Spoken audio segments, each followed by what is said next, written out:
Imagine an entire world-class engineering team. Yeah. They don't sleep, they don't take weekends off. Right, and they certainly don't ask for equity. Exactly. And they're just waiting for you to simply speak your idea into existence. Welcome to Vlad's podcast. This is Deep Dive number 11. It's a big one today. It really is.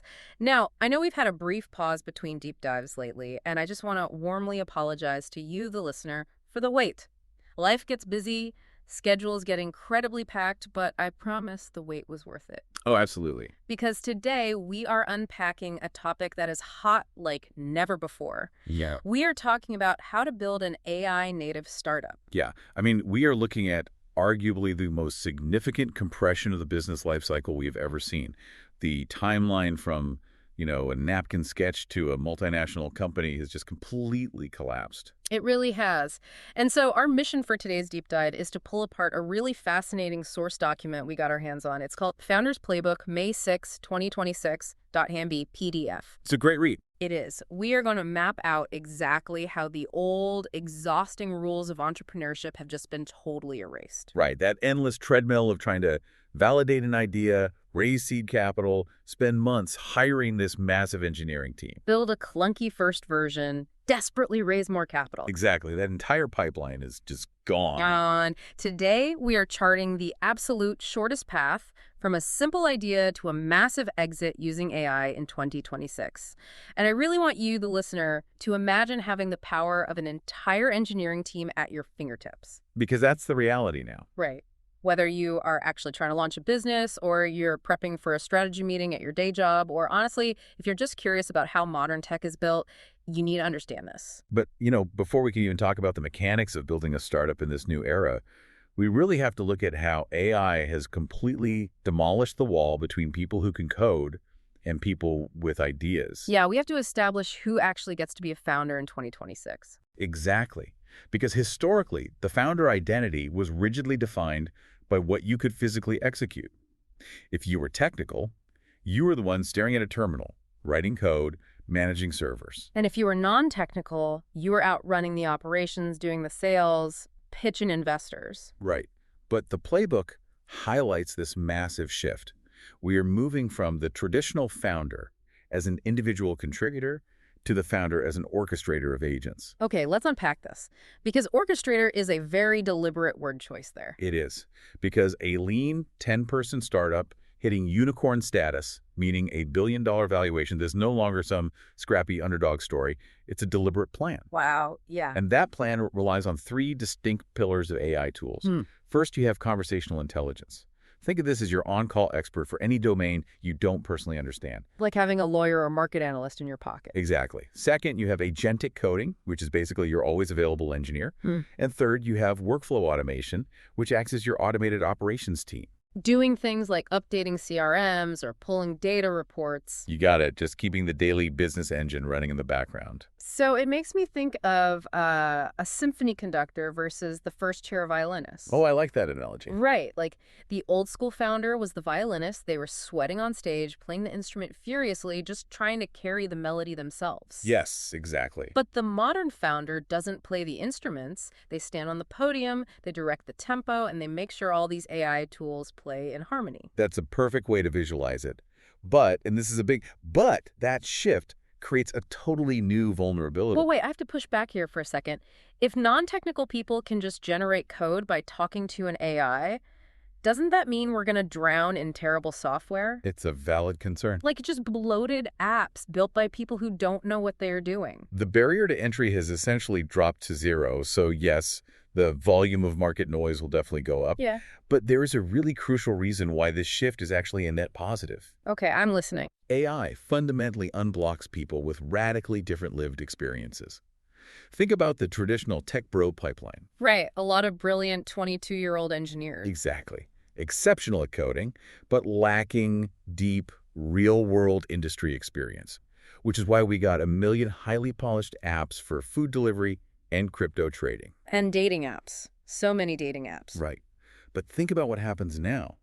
A veteran emergency room doctor who has fought hospital bureaucracy for 20 years, or a commercial real estate lawyer. People who actually know the intricacies of their fields. Exactly.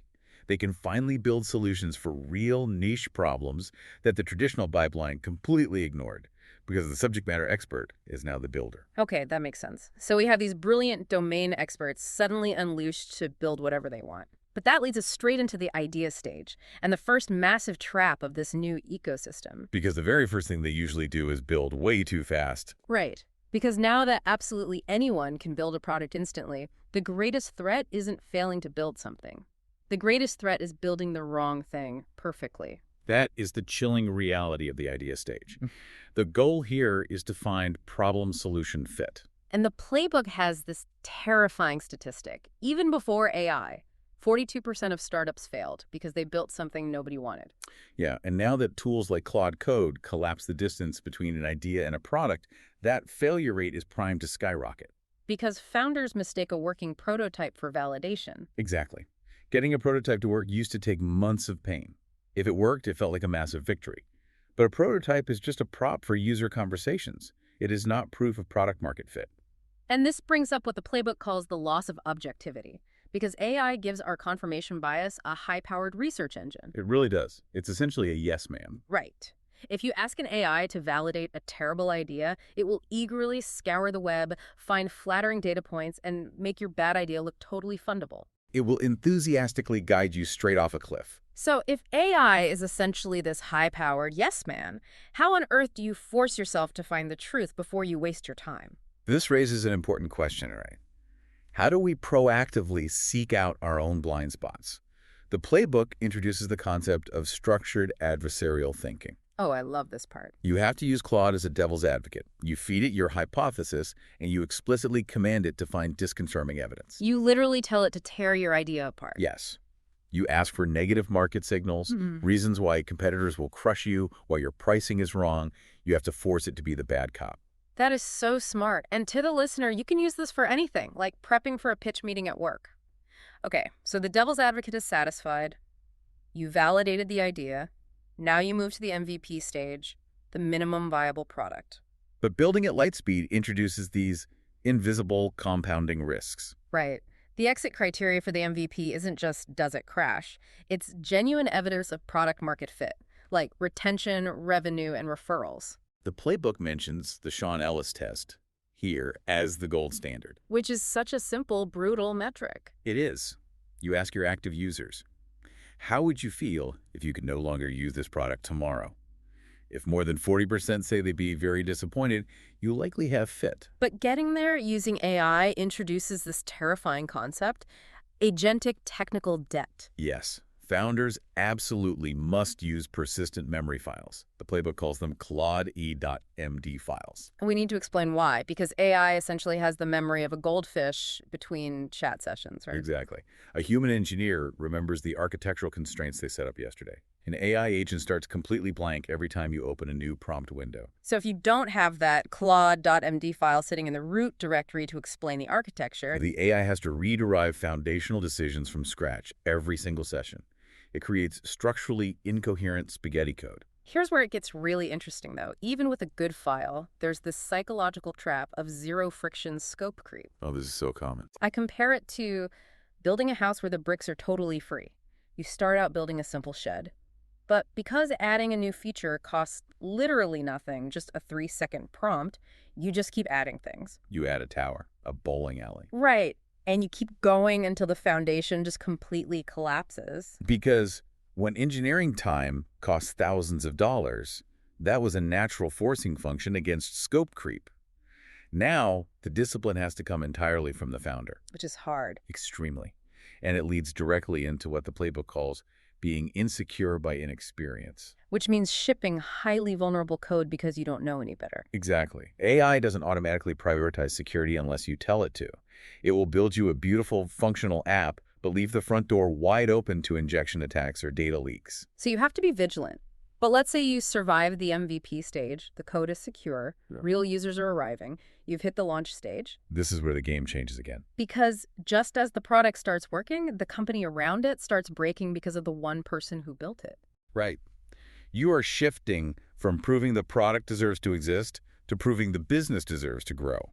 And the primary challenge is that the founder, becomes the bottleneck. Because every decision has to go through them. Exactly. Decisions that took an hour last month now take a week because the founder's inbox is overflowing. The playbook suggests using Claude Cowork here, right? To audit the founder's daily operational load. Yes. You categorize every task. What can be fully automated? What needs a human? And what genuinely needs the founder's strategic judgment. And this is also where security and compliance stop being theoretical. Oh, absolutely. CISO C2, GDPR, HAKA. If you want enterprise contracts, these are mandatory for survival. You have to automate your compliance workflows. But I have to push back on the psychology here. Okay, what do you mean? It has to be terrifying.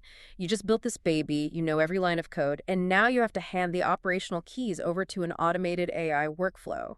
How do you trust it? I get that. But if we connect this to the bigger picture, you aren't removing yourself from the company. You are elevating your attention to the strategic decisions that only a human founder can make. So it's about designing the systems that do the work, rather than doing the work yourself. Perfectly said. If a founder can't make that leap, the company dies from exhaustion. Okay, so you make the leap. Your automated systems are flawless, you hit the scale stage, but now you face the ultimate final boss. The defensibility problem. Right.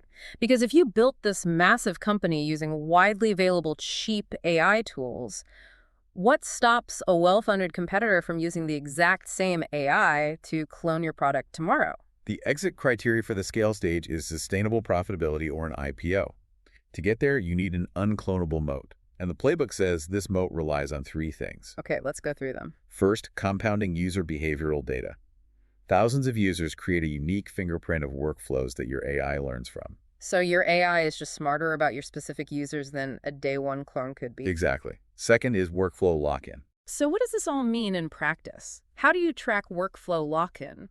Lock-in happens when your tool becomes the invisible plumbing of a user's daily life. Oh, so it's deep API and webhook integrations. Right. It's no longer just a software choice. If a customer rips your product out, it causes a full-scale operational crisis for their HR and accounting teams. It's too painful to leave. I love that. But the third pillar is the most fascinating part to me.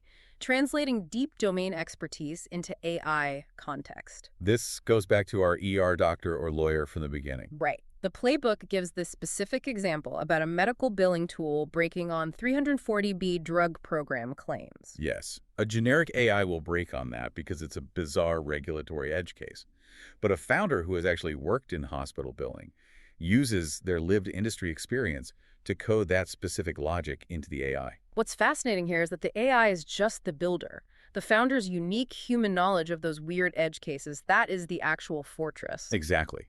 A generalist AI cannot match a proprietary knowledge substrate built from real-world scars. That is incredible. So to summarize this crazy journey from idea to IPO, we used AI to pressure test our assumptions as a devil's advocate. We documented our context to avoid agentic tech debt. We automated our daily bottlenecks. And we built a moat out of our own lived experience. It's a complete paradigm shift. It really is. And to you, the listener, even if you never intend to ring the bell at the New York Stock Exchange, these core lessons are superpowers for whatever your day job is. Use AI to find your blind spots, document your workflows, and automate your bottlenecks. Absolutely. But, there is one final unmentioned thought I want to leave the listener with to sort of mull over. Oh, let's hear it. If agentic coding eventually makes it so fast and so cheap to build software that every single app is perfectly customized by AI for an individual user in real time. Wait, really? Where are you going with this? Well, will the concept of a mass market startup even exist in a decade? Or will we all just become individual problem solvers, orchestrating our own personal disposable software? Oh, wow. Disposable software. You just build an app for a week to solve a problem and then delete it. Exactly. That is going to fundamentally change how I look at my phone. Disposable, personalized software on the fly. Well, thank you so much for exploring this with me. It was a pleasure. And to you, the listener, thank you for coming along on this deep dive. Keep questioning the rules, and above all, stay curious. We'll catch you on the next deep dive.